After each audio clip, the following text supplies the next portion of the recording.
All right, we're finished up with our OTAs, which is a good thing. Guys came out relatively healthy and ready to go. There are a couple guys that I'm not sure you guys know about that I'll put out there, but Blake Bell had an appendectomy, and that's why he wasn't at practice. And then Mike Edwards had a hamstring. McDuffie had this stress on his fibula. He should be okay, though. I mean, all these guys should be okay once we get down the road. Pacheco had shoulder surgery, you know that. Trey Smith had a tricep that he hurt, strained it just a little bit during the latter part of camp. L'Jarius Sneed's knee, we've kind of backed off of him to make sure that we kept the swelling down there. And then Ward had the knee surgery. So those are kind of the primary guys that didn't work or worked just partially this camp here. But it was good to get the guys out there working. They pushed themselves. They challenged each other within the rules that were given here. So, and it's a good foundation to take up to training camp. You know, they've got to maintain it here now for the next 4 weeks, but they'll do that. They'll take a little time off and then get back cranking and come back ready for camp. But we've got plays in we wanted to. The scheme evals that we did from last year were all covered, and we're ready to go. We just got to get through the next month here. So with that, time's yours. Andy, the injured guys you just mentioned, you expecting any of those guys to be ready to go when you? Yeah, most of them will be ready to go. I mean, there are a couple of them we just have to see on. So I'll get you that though day one when we get back. Coach, what's some of your biggest takeaways that you saw from some of the rookies and first year players that you had a chance to see during camp? Yeah,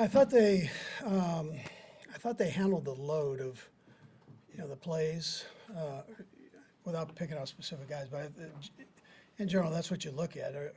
If they make a mistake, are they going to make the mistake twice? And I felt like they worked their way through it and did a pretty good job with the retention part and accuracy within the play. So.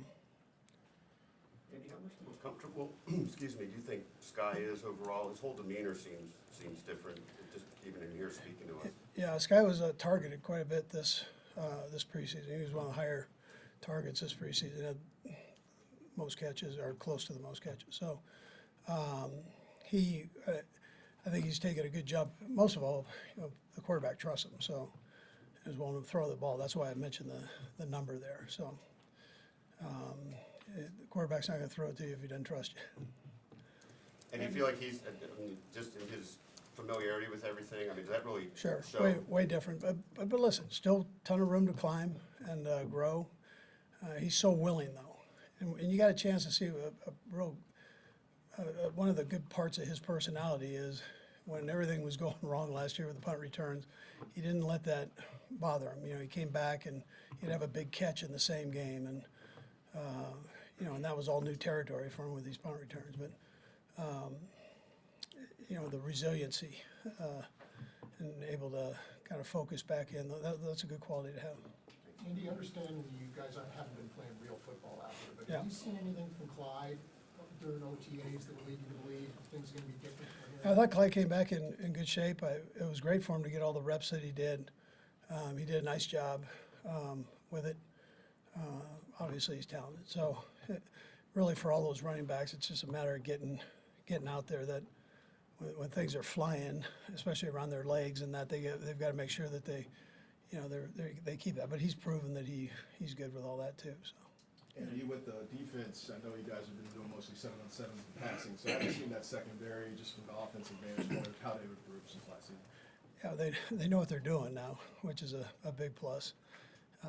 This time last year, everything was new to them, and there were quite a few busts. You don't see those right now. They're pretty sound with what they're doing there. I like the improvement that they've made. Coach, we just got through mandatory camp. You didn't mention Chris Jones. Yeah, so Chris wasn't here, and kind of like last year, same type of deal. So that's his choice.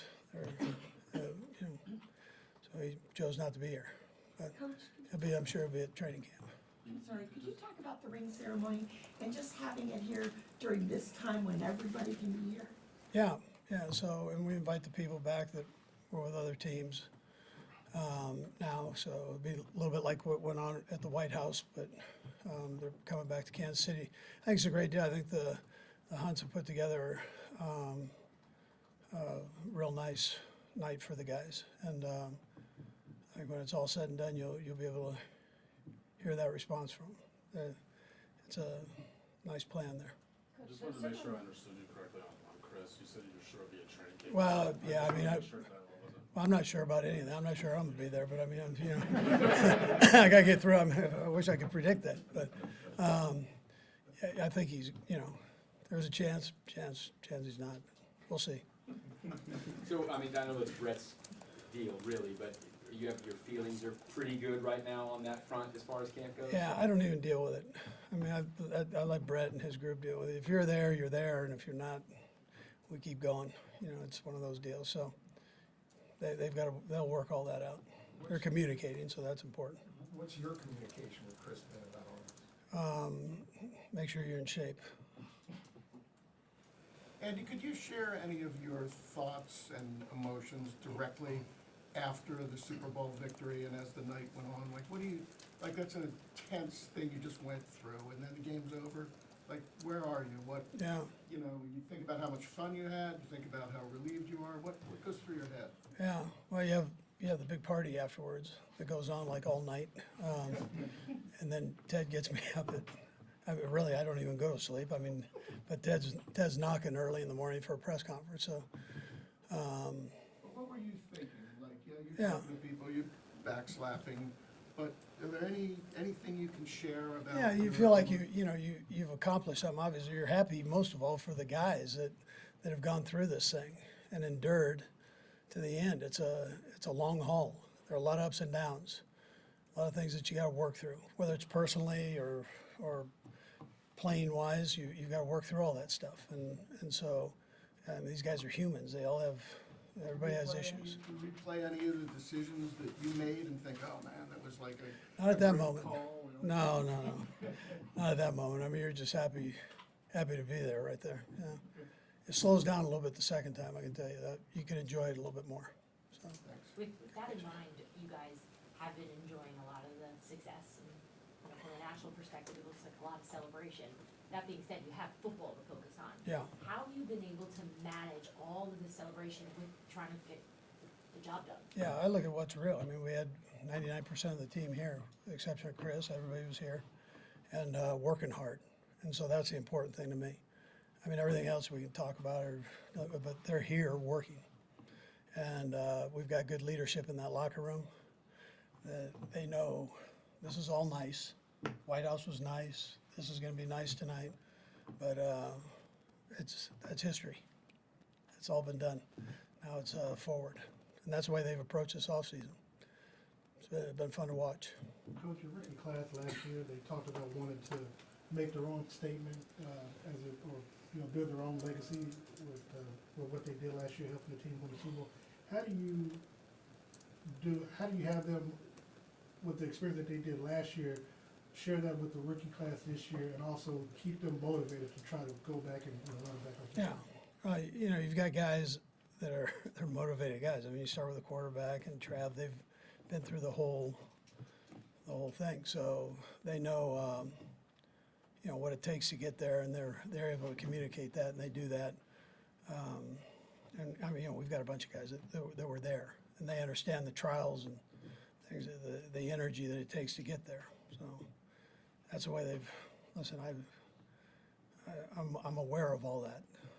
I get to see it every day, and then I get to see them go out there, as some of you guys did. You got to see them go out there and compete, and I'm having to slow them down, but because of the rules, and which is a good thing. So it's they want to challenge each other and go fast and all that. So sometimes you got to pump the brakes there a little bit. Have you seen the trailer for the Netflix special that Patrick's going to be a part of? And they were kind of around last year, I guess, shooting some of this stuff. What are your thoughts about that, and how interested are you to watch this or will you? I don't know if I'll watch it, but he handled himself right, so it didn't affect anybody. And those guys did a nice job of kind of staying away. If everything was distant, or our own people working through our own people here. So it wasn't a distraction. Like some of those things can be a distraction. This wasn't a distraction.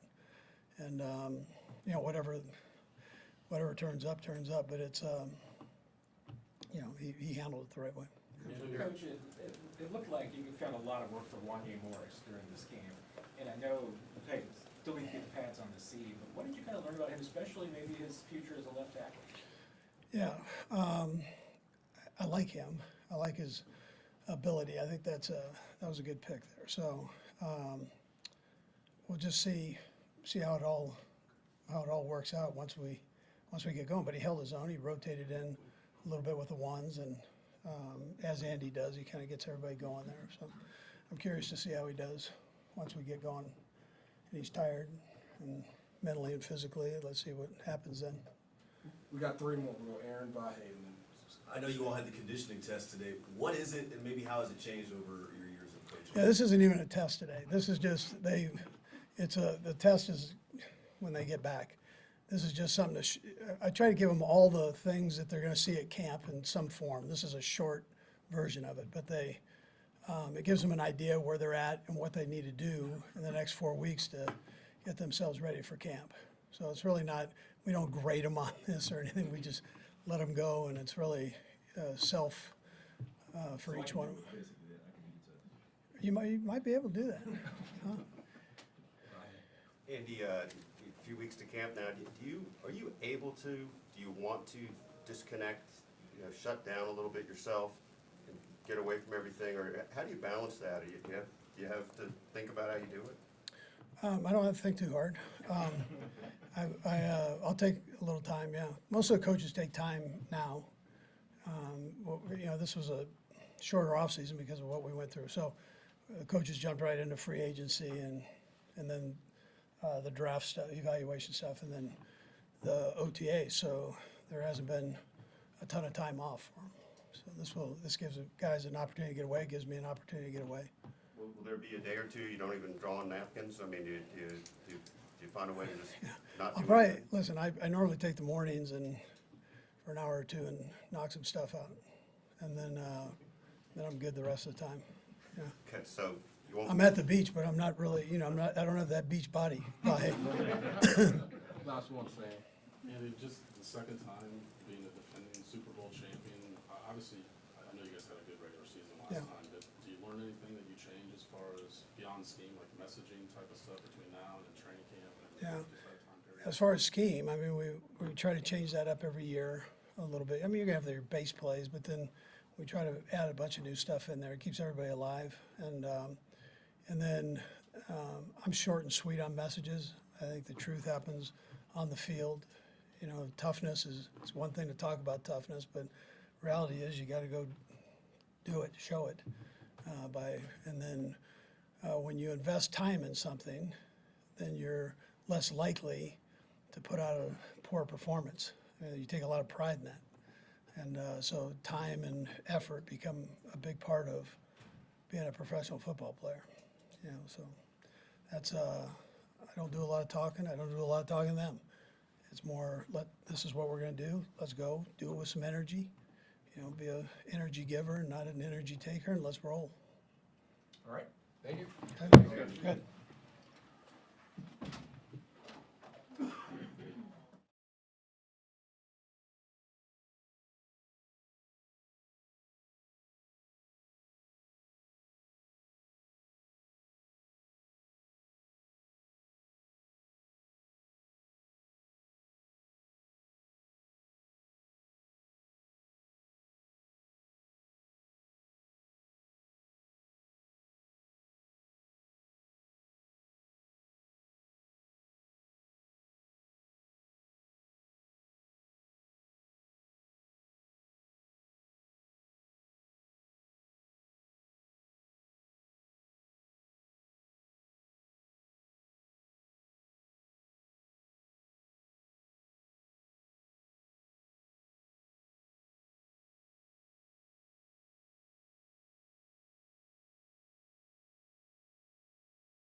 excited about tonight and the fact that you're getting your rings during this time when all your teammates are here? Yeah, I'm very excited. I mean, that's what you work for, was to win the Super Bowl and get those rings.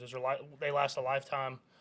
And to be able to see them, I know they've done a great job with them. I got to help out a little bit with the creating process, so they did a great job with them. But tonight's the last night. You get to celebrate it, and then we're moving on to the next season. What kind of standard, or is it kind of like what we've seen in the past where the top comes off? I don't know about the top coming off, but they're pretty cool. I think they did a great job. I haven't got to see the final product, but I got to see kind of the process of it and gave some ideas and stuff like that. So they did a great job. And like I said, I mean, even with whatever they look like, you get to have them forever, and they mean the world. So I mean, it's cool to be able to have two of them now. OTAs and minicamp, just your assessment of getting the rapport together with the receivers, and also the other side, the defense, what you've seen for them, since you had to go through them a lot in 7-on-7. No, it's been cool. It's been great to see. As far as offensively, you can see the guys that have been here for another year now, how much more comfortable they are. Working the new guys in, I think we have a lot of young, talented guys that really have stepped up as the camps went on. And I'm excited for them to keep progressing. And then as far as defense, same thing. I mean, all those guys were so young last year. From then to now, you see so much improvement, how they're able to disguise stuff and how they're able to not give away tells and stuff like that. And we talk about that stuff. Like I talk with the linebackers, I talk with the DBs, what I'm seeing. They talk to me about what they're seeing, and I think that's what makes a great team is you have to get better by competing against each other.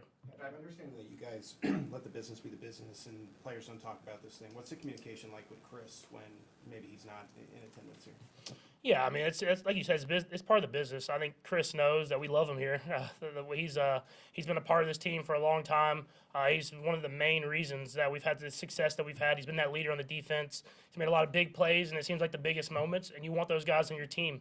And so, like you said, it's part of the business. It's the all season, even though you're getting better. I'm sure Chris is working, and he knows the defense that he needs to do. And the hope is that everything's good by training camp, and we're able to come in and just roll, and that's just part of it. And that's what makes this team so great is whenever guys like that have to go handle their business, we let them handle it. When they jump back in the building, we get back to right where we left off. Patrick, how much have you seen Sky grow this offseason and your own sense of trust and connectivity with him? Has that become stronger? Yeah, 100%. I mean, Sky's a great player. I think you could see at the end of last year how he was trying to kind of picking the stuff up and making big plays. And I think that just kind of transitioned right into this season. He's someone that's going to be able called upon more, kind of in that same role probably Juju was in last year. But he can also go over the top and make big plays happen. And another year in the offense. So I think you see with Coach Reid's offense, it's hard for those young guys sometimes to have an expanded role. And as the season goes on, the role kind of expands. And then that second year is when they really take off. And so I'm excited for him, but I'm excited for a lot of these dudes.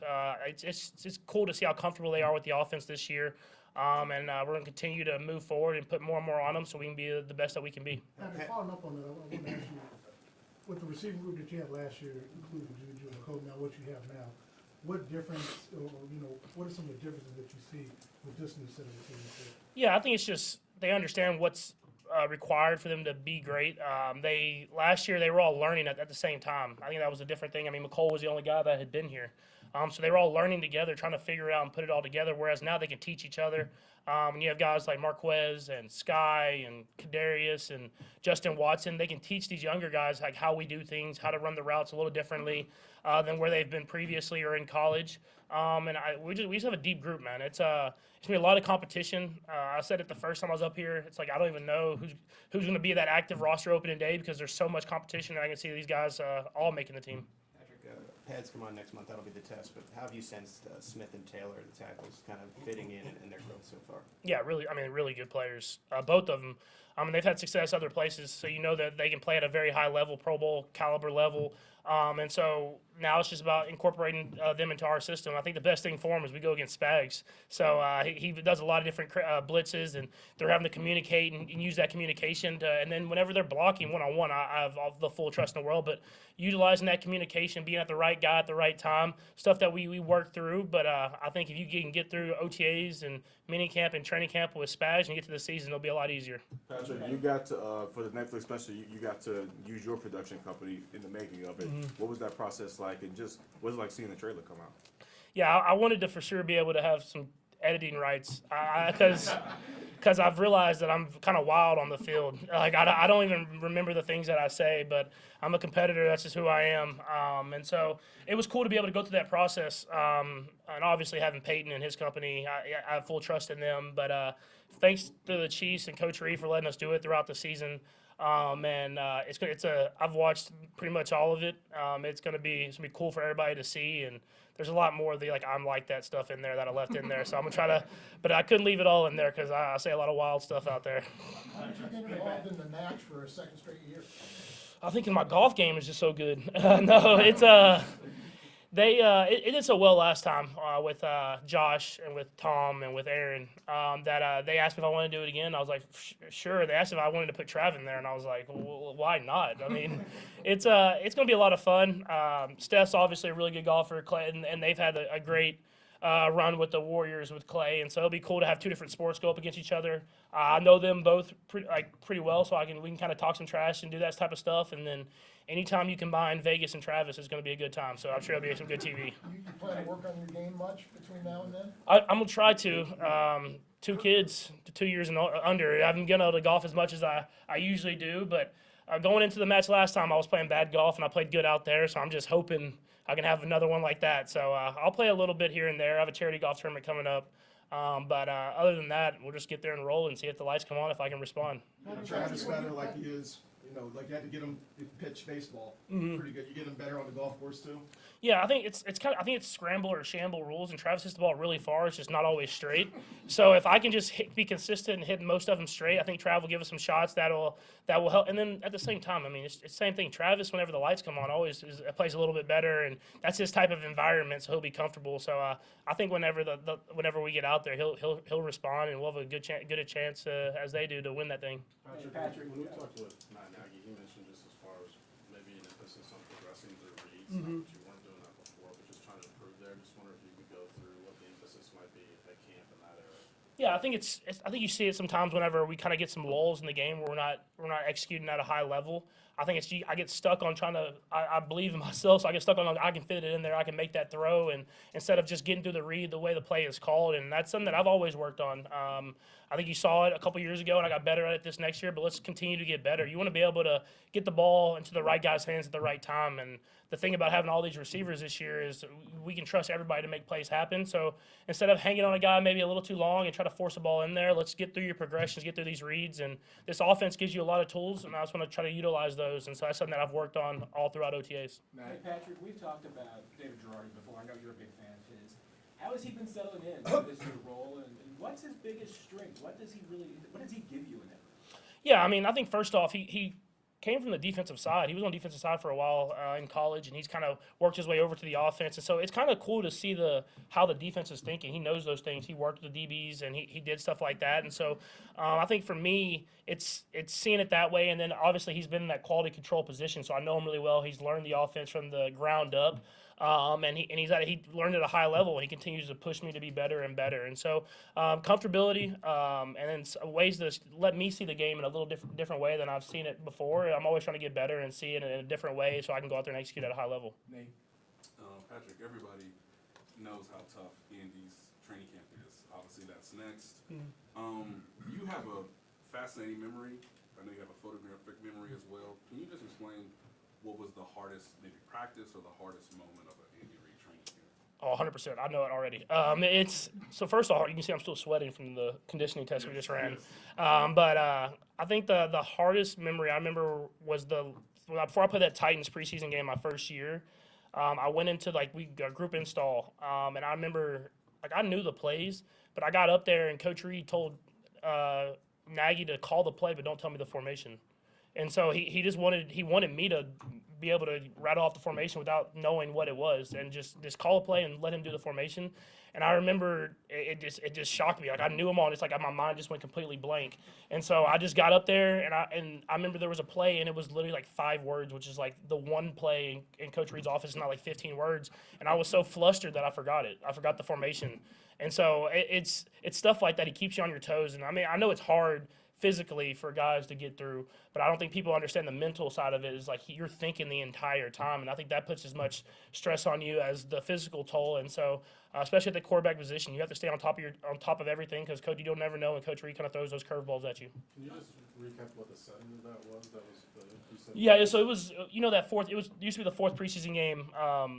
The younger guys would get to play, the older guys would get the game off, and so I got to start that game. And so it was the last like group install, like where we were going to run through all the plays and do that different type of stuff. And I knew them all, I studied them all, but I remember I got in there and Coach Reid said don't call the formation. So he would call the play, and he wouldn't tell me the formation. He just expected me to know.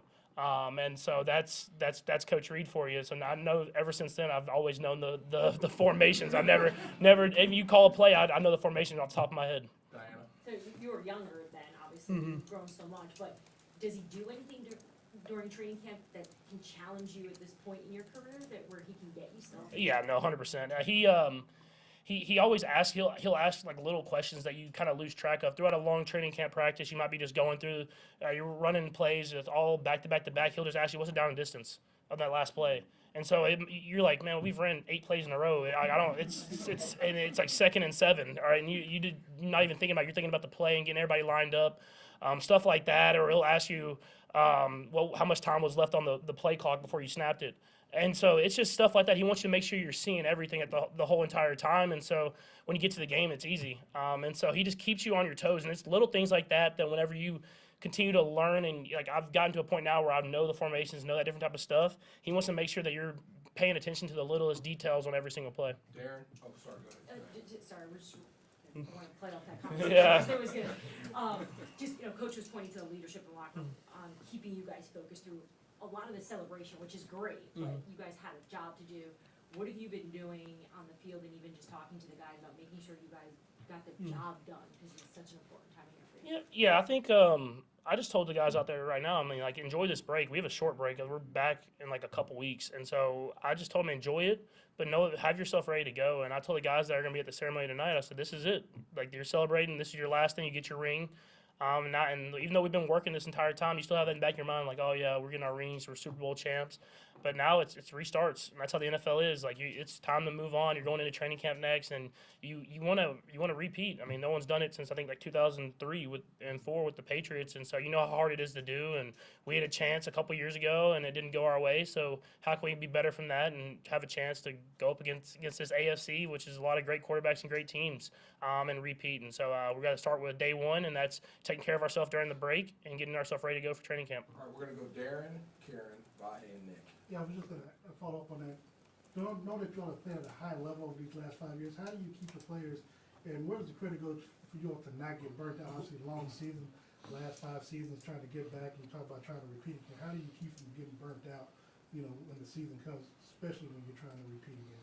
I think it's a mixture of things. I think it's having the right guys in the leadership spots. I mean, we got me, Trav, Chris, Justin Reid. I mean, you got all these guys that want to continue to be better and continue to maximize this team that we have.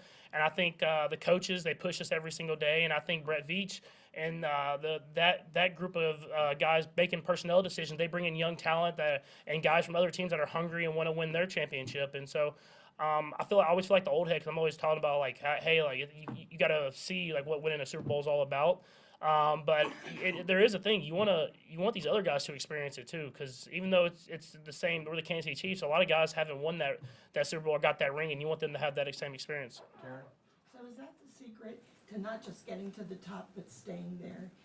You're going in as champions again to training camp. And so is there something you learned from last time that you go into this time with the title of champions, knowing everybody gives you your best shot always, and the bar is a little bit higher again? Yeah, I think it's just, at least for me, it's about maximizing the moment. I know that I'm not going to always have this team around me. I mean, Travis is like 45 years old.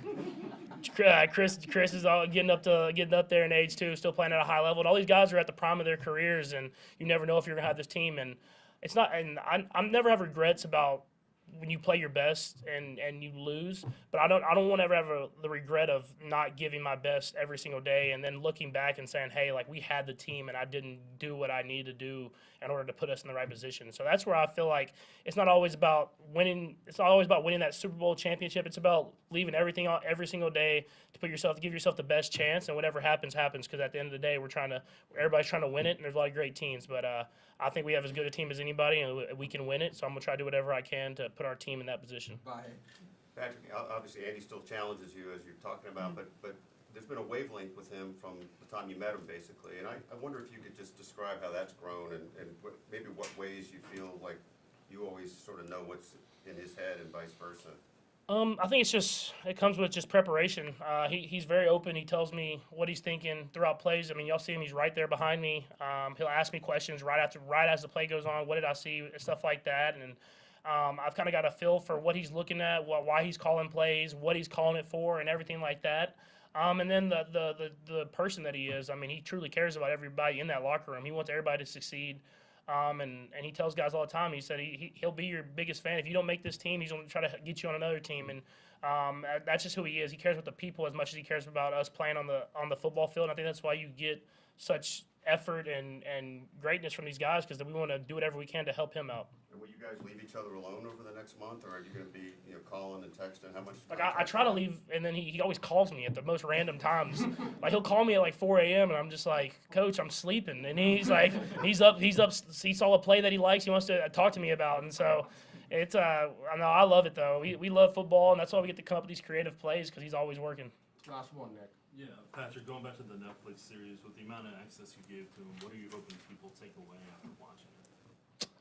I don't know if I hope people take away from this, but they're going to see how different I am here than on the field. I think that's the biggest thing that you're going to see is I try to cut out as much profanity as I could, but it's hard. You would get nothing in the whole game. And so I think you see that, and then you see the process of throughout the week.